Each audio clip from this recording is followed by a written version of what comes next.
क्या गोल्ड का प्राइस गिरने वाला है? अब ये सवाल मेरे मन में क्यों आया कि दुनिया के सबसे बड़े गोल्ड के खरीदार सेंट्रल बैंक्स होते हैं।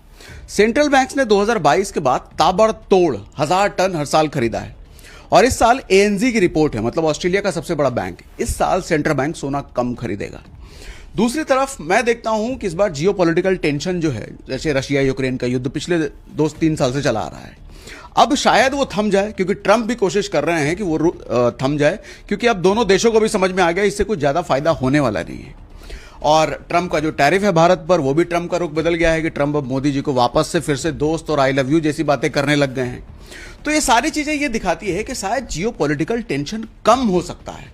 और आपको पता है कि जियोपॉलिटिकल टेंशन कम हुआ, सेंट्रल बैंक्स ने गोल्ड खरीदना कम किया, तो गोल्ड के डिमांड में कमी आएगी, और डिमांड में कमी आई तो प्राइस गिरेगा।